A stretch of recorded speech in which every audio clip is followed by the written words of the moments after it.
Or actually, no, I'd like one of these. Or the big ones? Yeah. One of those small guys. I think I'll use those. Maybe put two just in case. Good. Oops.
Good morning.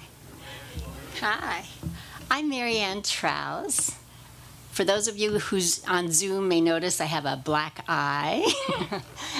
And I just wanted to let you know nothing serious happened. I was playing catch with my lovely 12-year-old grandson who was being very accommodating for his grandma, but I missed the ball.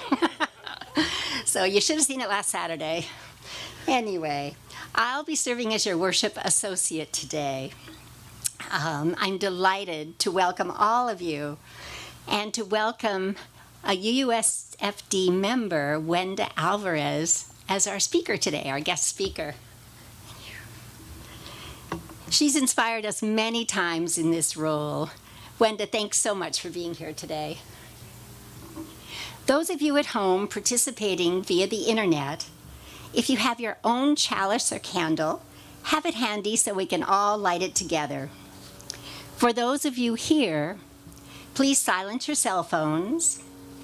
If anyone needs a listening device, just raise your hand and an usher will bring one to you. And we still have the policy of wearing masks when we're singing. The Unitarian Universalist Fellowship of San Diego is an exclusive community that encourages free thinking and compassionate living. We gather here to consider the most significant issues in life and to make manifest in this world the beloved community of all souls. We welcome and affirm people of all abilities, ages, races, ethnicities, gender identities, sexual orientations, and family structures. If you're visiting and are comfortable introducing yourself, I'll ask you to please stand up and tell us your name and where you're from. And only if you're comfortable. Hi everybody, I'm April, and I live just up the road in Cardiff. Good morning, April. We're glad you're here. If you wish to know more about the UU Fellowship, we encourage all of you, and especially those who are visiting or new, go to our website at uufsd.org, and you can find out many things about the congregation and what events are going on. There are many ways you can become involved. You can also contact Tracy at uufsd.org, and that is in your order of service, and ask her to put you on the mailing list. You can also find information in the printed order of service and on the bulletin boards. I have one specific announcement today about the Sunday food collection, which we have not been doing for over a year, and we're resuming it on September 5th. The Helping Our Neighbors Project is donating the weekly Sunday food collection to the San Diego Boys and Girls Club preschool in Eden Garden. We're asking for specific snack items, packages of cheese and crackers, small peeled carrots, fruits, granola bars, pretzels, goldfish, juices, and other similar items. We'll have a basket to accept your gifts beginning the first Sunday in September. If you're visiting today, April, please join us for coffee on the patio after the service so we can get to know you. Now, I don't see anyone from the Pastoral Care Committee. Am I missing? Ruth Gregory is here. Hi, Ruth. Thanks so much for being here. If you would like to speak to Ruth after the service, you can find her on the patio. Or you or those at home can send an email to pastoralcare@uufsd.org, providing your contact information, and if you want to give a little bit about what it is you'd like to speak about, that will help the person who gets back to you. That email address is in your order of service. We come together to reaffirm our commitment to this community and to our UU principles that guide us in living a moral and ethical life. It is good to be together. To help reconnect with our community, please feel free to stand and greet people around us, stand in body or spirit, and use a minute or two to say hello. And I'll ring the bell when it's time for us to sit down again.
Yes. Okay.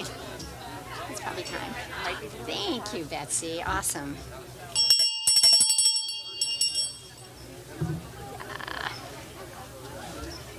Okay, Joys and Sorrows.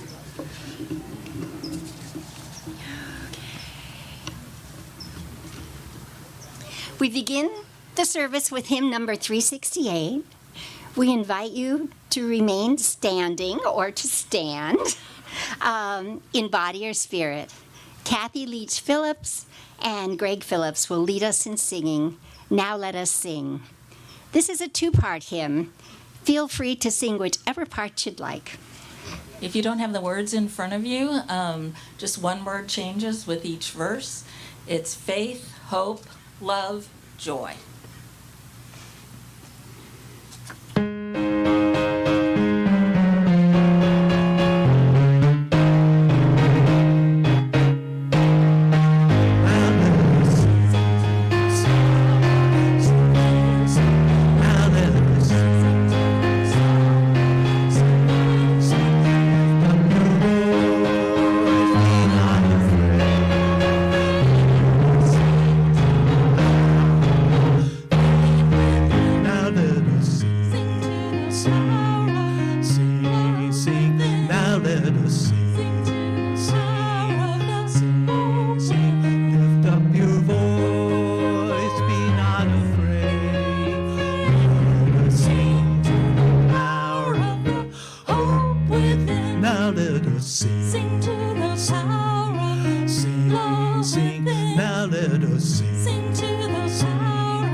Good morning.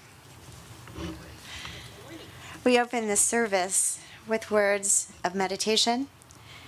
If it is language that makes us human, one half of language is to listen. Let us open our minds and hearts to the place of quiet, to the silent prayer for the healing of pain, and the soft, gentle coming of love.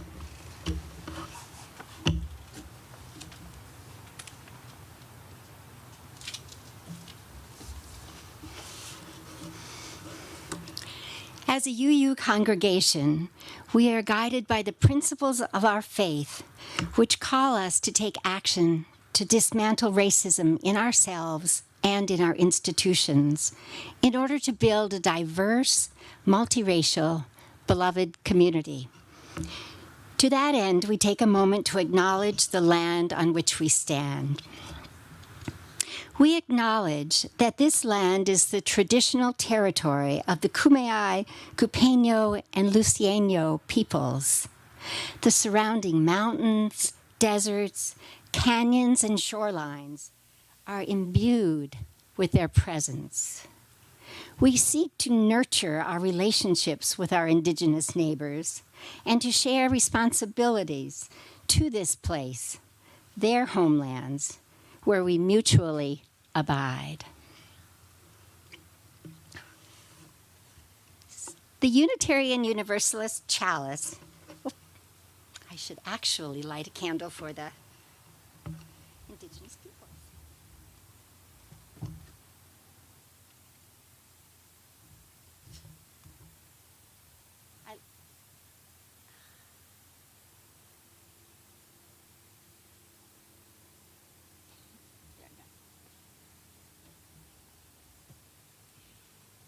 And I light this candle with respect for all of those who came before us on this land. The Unitarian Universalist Chalice represents our shared history, hope, and commitment to the principles of our faith that join us together. I'm going to light the chalice now, and those of you who are at home, please light yours.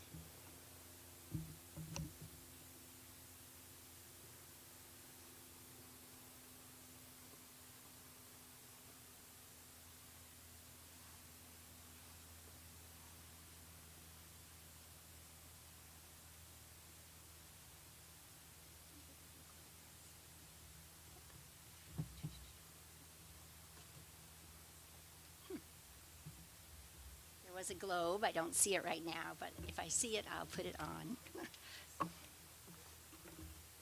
Oh, there it is. Good. All right.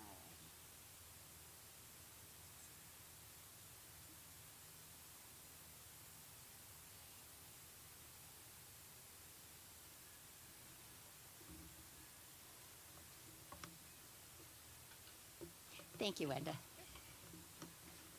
Our words for the chalice lighting today are called A Symbol of Learning and Love, and they were written by Elizabeth Harding.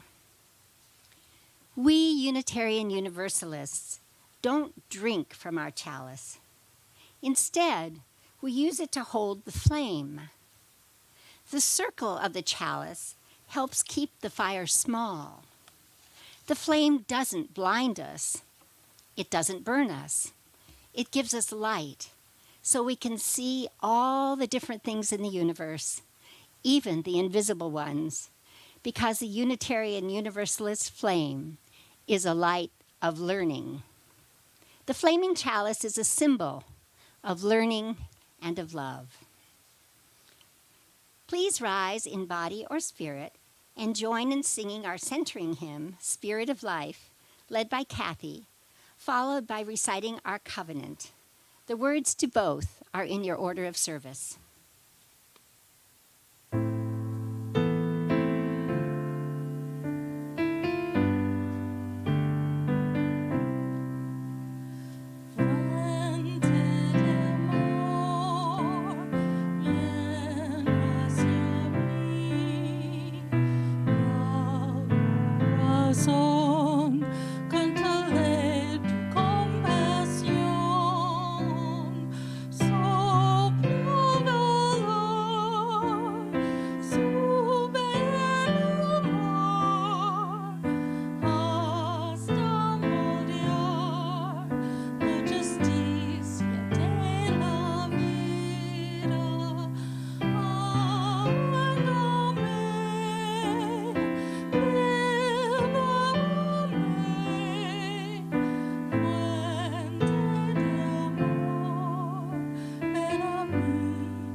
Please join me in reciting the Fellowship Covenant.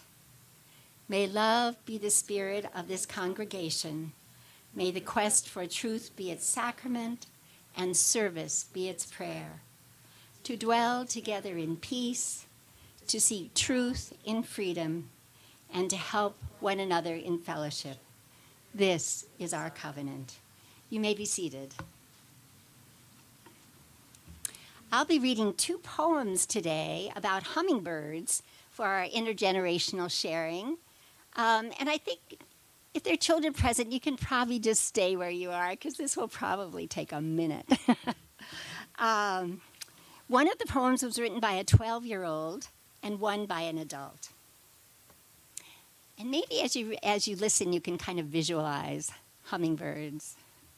The Iridescent Angel, by Elise, who is 12 years old and lived in Chevy Chase, Maryland. My heartbeat matches the beat of his wings, fast like lightning, and when a bee stings, shimmering feathers like the light in my eye, gleaming like the sun, blazing in the sky.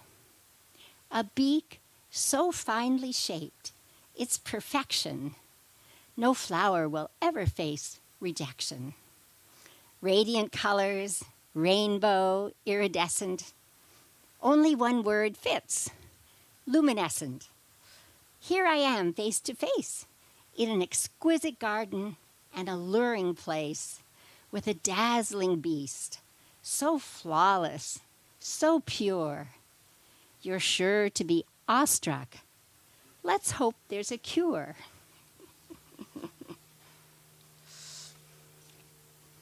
And this is called The Hummingbirds Coming by Peggy Pond Church. And I have watched the hummingbirds coming all morning to the honeysuckle vine. Every flower is beautiful, and the birds take sweetness from every flower. I lie here in the morning sun, the sun that finds me through the honeysuckle leaves, and I think of the sweetness my heart has, and the sweetness of many hearts. And I am glad of the sun and the sap running through the branches of the honeysuckle, and of the birds that come, so many of them, to the unceasing fountain of these blossoms. Now Kathy will lead us in the song to sing the children out to the playground. And the words are in your order of service. As we leave this friendly place, love gives light to every face with the kindness that light our hearts to reach. As we leave this friendly place, love gives light to every face with the kindness that's true. Light our hearts to reach. Thank you, Kathy.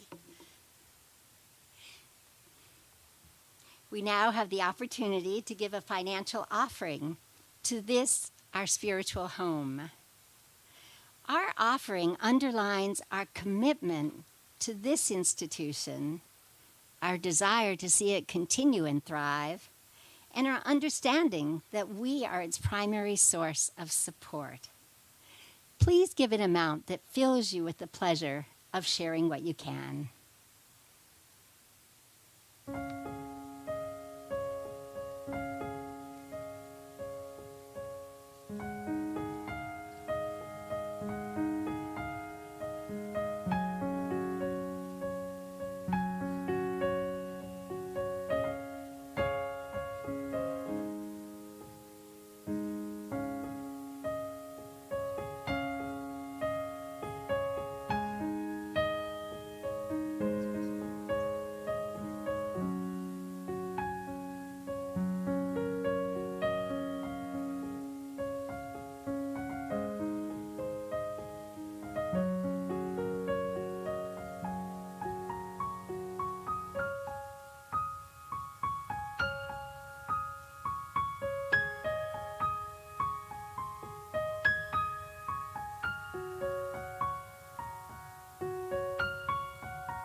We embrace our joys and sorrows together some of us from our homes, and some of us in this space.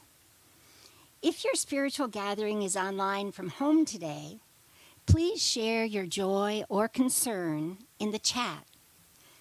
Those of us here in the amphitheater spiritually extend compassion and celebration for your concerns and joys.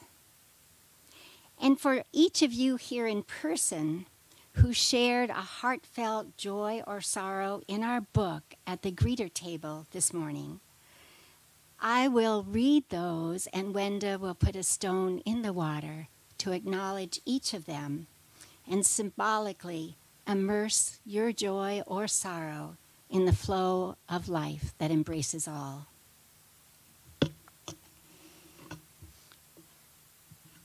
Barbara Blomgren is in the hospital recovering from brain bleeding, a broken hip, and subsequent surgeries after a fall. She is responsive on a ventilator and fighting an infection.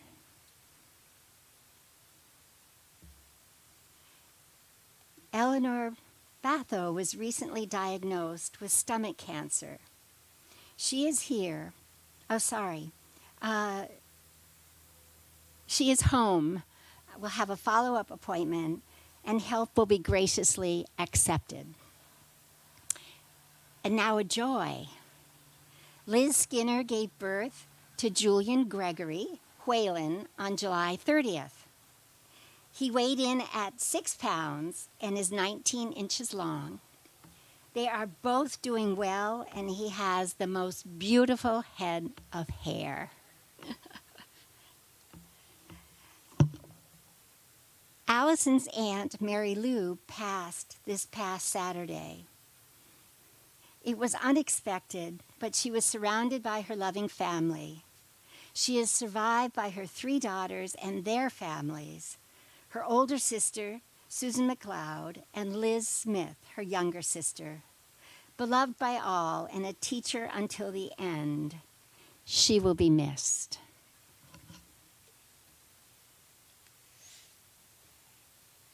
Now, those of you who are here who have a joy or sorrow in your heart that you would like to silently come forward and share by dropping a stone in the basket, please do that now.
The final stone acknowledges that we gather in worship to find meaning, live more deeply, and share love and compassion.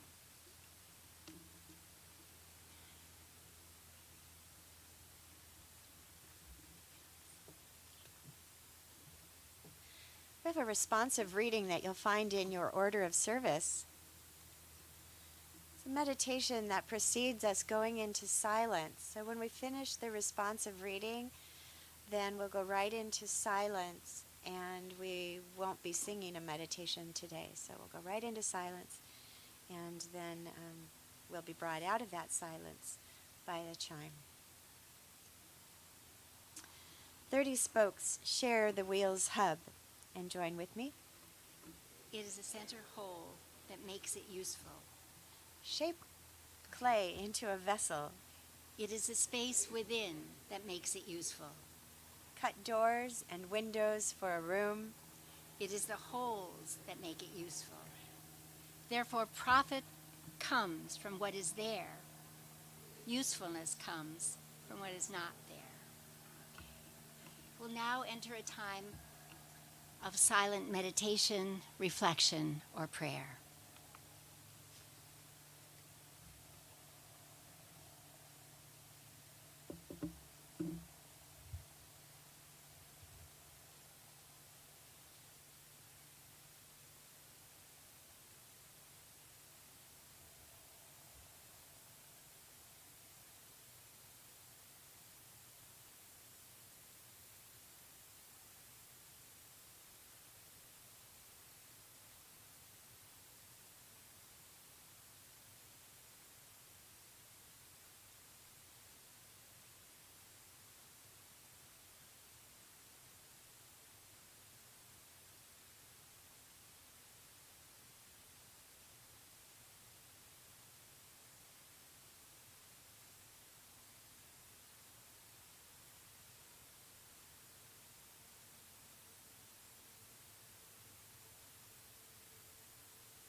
How many bird watchers are in our group?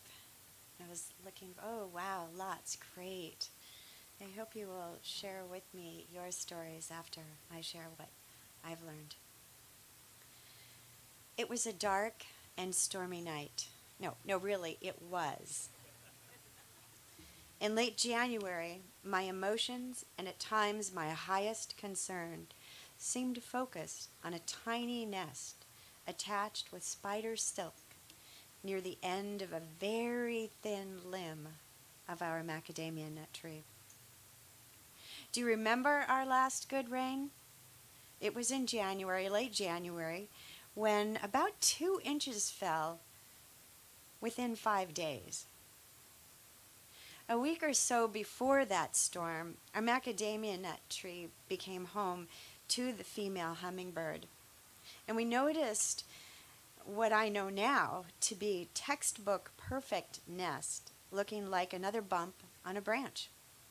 Above an umbrella, thick, sharp-edged leaves concealed it, and from the side, the nest looked like a tiny knot on the limb, quilted with shining in the sun lichen. For 1 or 2 weeks, we marveled at the tiny growing nest with glimpses of the female's industrious effort and repurposing ingenuity. Nature's traditions guided placement of this nest on this limb, far from the tree's sturdy trunk. I wondered, was it protection from predators? Why put it out in such a seemingly vulnerable spot? Perhaps it was a way to deter anything heavy that wouldn't be able to navigate the thin limb. And then came the week-long storm. In winds up to 25 miles per hour, the thin branch where the nest was anchored was pelted during the day and mostly night hours. I watched in fear at the turbulence that looked like Magic Mountain's worst roller coaster. I lay awake sleepless hours with relentless storm in far too much control of my emotions. And in the morning, and between daily feedings, during the wind-driven days, there she sat, gracefully prepared to weather the 15 to 18-day incubation with faith I did not share. Now you should know that I am not a bird watcher. But the pandemic has opened my eyes and ears to the aviary chorus outside my office, and I began to notice patterns and voices and behaviors of the black phoebe, bush tits, house wrens, and of course, hummingbirds. She built the velvety compact cup about the size of a macadamia nut, with spongy floors and elastic sides. She wove together twigs and plant fibers and bits of leaves and used spiderweb silk as threads to build the nest, hold it together, and anchor it to the limb.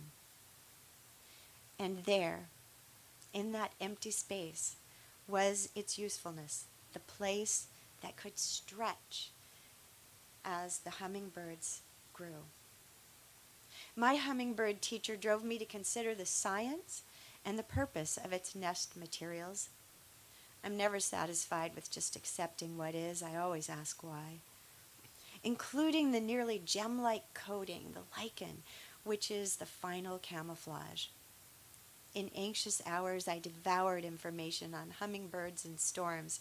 Yes, they can weather hurricanes and temperatures far colder than the 40 degrees that was low on those January nights. Slowly, I learned to trust the traditions and instincts of these tiny marvels and gained the assurance of things hoped for, the conviction of things not seen. I gained faith in the life process, separate from the outcome. Sophie's another one of my teachers. She's the parent of a disabled 21-year-old.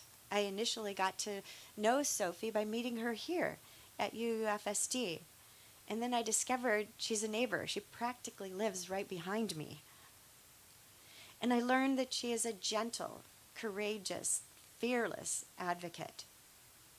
In the early days of vaccine rollouts, Sophie's voice was among the increasingly loud and desperate requests that the state accelerate vaccine eligibility for teens and adults who received home community-based services. Now, we know that the pandemic is not an equal opportunity crisis. In a local news opinion piece and on social media, Sophie articulated the need for young Californians who were at least 3 times likely to die from COVID and 10 times more likely if they have Down syndrome. And here's why that matters. If they go to the hospital, these disabled teens and young adults cannot bring their caregivers, many of whom speak for them. At school, it's difficult for them to follow COVID safety protocols. They may not be able to wash their hands on their own or to wear a mask. Caregivers may need to be much closer than 6 feet to assist. School districts brought back with compassion small cohorts of these most disabled learners before other students, recognizing how much they were struggling in the COVID restrictions. An outbreak among this cohort could derail plans to open a school. Yet, due to their age, teens and young adults, they were at the very end of the vaccination line. Eventually, the vaccine advocates for California's disabled learners prevailed. My personal pandemic experience is not too different from my pre-pandemic normal. My husband is retired. I've worked from a well-outfitted home office for more than 20 years, and we have no children. COVID-19 called on many, especially families with children, to stretch our nests. For those who can cite 50 ways to attend an on-camera meeting at home amidst competing family needs, limited resources, small children, increasing chaos, and keep regular meals on the table, you are amazing. Friends have told me about Zoom meetings on the floor of children's rooms and outdoors on the side of the house where there's a beautiful vine as a backdrop, where there's not as likely to have disruption from the family or the other partner who's also working, and where the neighbors are least disruptive. I've seen many meeting attendees join from a car, and for homes where kitchen tables have been converted to work and school desks occupied simultaneously, you're my teacher. Candace, Barbara, Eleanor, and many of you are my teachers. Pre-COVID-19, living alone, living independently was generally considered a noteworthy and desirable elder choice. The pandemic made independent and assisted living more like forced isolation. No visitors, no physical contact. Candace and I talked during those early months. She had no family nearby. One innovative UUFSD elder told me about draping a blanket over her head. I mean, fully engulfed in a blanket. And it reminded me of thinking of Cousin It, you know. And it allowed her first pandemic hug and joyful tears because a family member could embrace her without direct contact. Barbara Blomgren's bi-weekly grocery deliveries were brief, joyful breaks from the boring and depressing monotony of living alone, isolated in the pandemic. She's a member of our Sacred Circle that met monthly. We've been meeting monthly for, Charlotte, 5 years? And so our Sacred Circle increased its Zoom meetings from once monthly to twice. UUFSD has been a central part of Barbara Blomgren's life for a couple decades. Book groups, memorial wall coordinator, library committee are amongst activities. You get the academic thread there. She worked for UCSD. Barbara is now in a hospital ICU bed struggling after a minor fall while she was walking. But she sustained major injuries, including brain bleeding and a broken hip. And the surgeries were done one after another. Barbara has 2 sons living locally, and they're providing loving care. She's on a ventilator, and your healing thoughts, prayers, and energy are much appreciated. Eleanor, as we mentioned earlier, was recently diagnosed with stomach cancer. Look around this space. Look around your gallery. You are her family. Many of you know about Eleanor's chronic neck pain from an old injury. And yet, with year-round scarves and hoodies and trying what she can do to keep the warmth in, she perseveres. Most often, Eleanor was one of two very high soprano voices joining Kathy Leach Phillips in the choir. And she was a smiling regular in the kitchen facilitating Sunday coffee hour, hospitality. Design review some years ago was a long-time commitment for Eleanor. And soon, she has doctor's appointment coming up this week. She's going to need help. The most important and urgent need will be rides to doctor appointments in cars that will be not like my SUVs that bump along on the road, but a softer ride for her neck. Yeah, our elders are aging. We're all aging. I hate to admit it. And in addition to aging, there's family loss. There's addiction. There's trauma. There's serious illness. The occasional need just for a caring listener. These are among the needs typically presented to pastoral care ministry of our UU congregations. The journey is long, but we are Unitarian Universalists, people of many paths who are brave and curious and compassionate thinkers and doers. We're protesting, organizing, advocating, and helping others well beyond our congregational community. But what if my path is not so clear, my home broken, my family with special needs? What if addiction or abuse have taken souls temporarily hostage? What if I've lost sight of my self-care? Will someone here care? Will they listen? Will I be judged? Will I be accepted? Our pastoral care core, CORE, is currently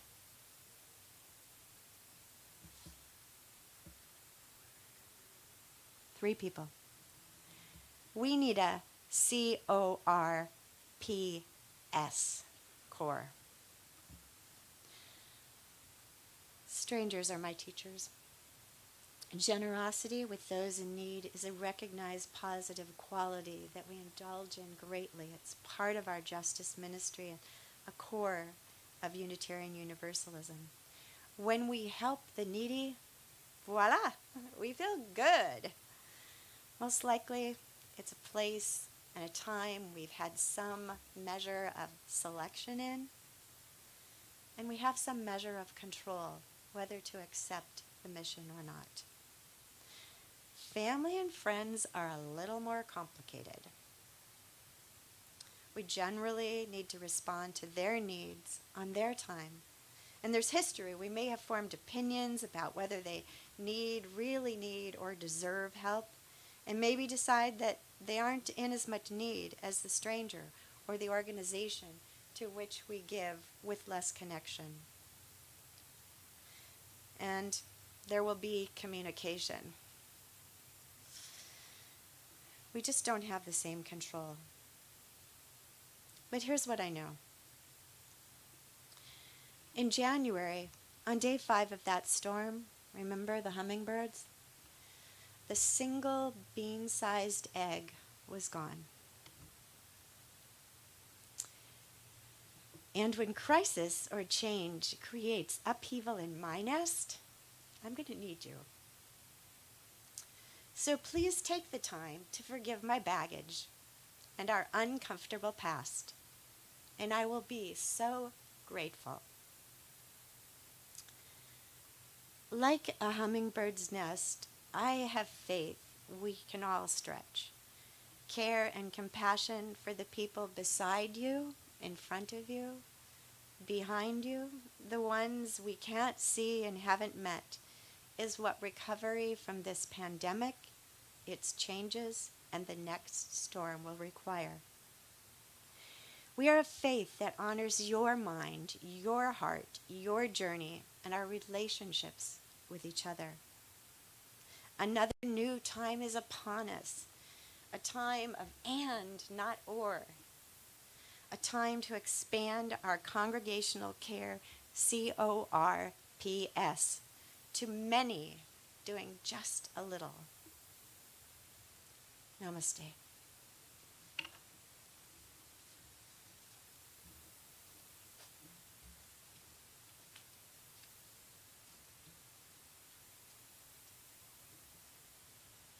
Our closing hymn is number 1015, I Know I Can.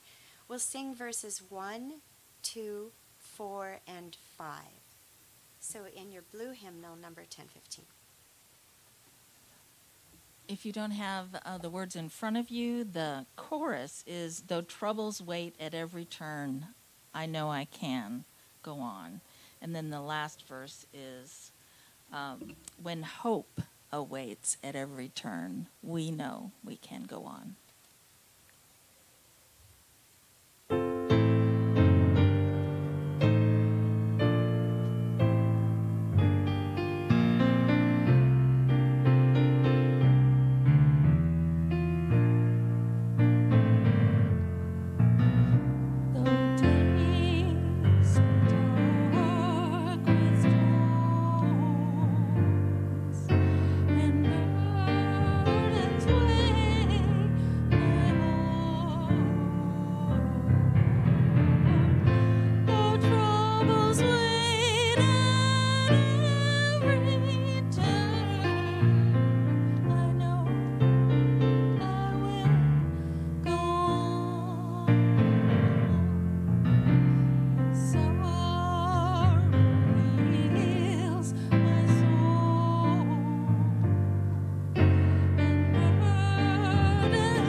join me in the words to extinguish our chalice.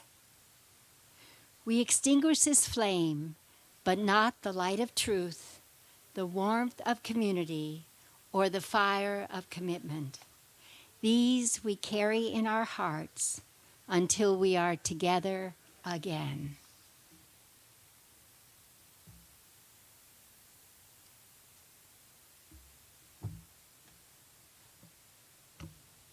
You may be seated.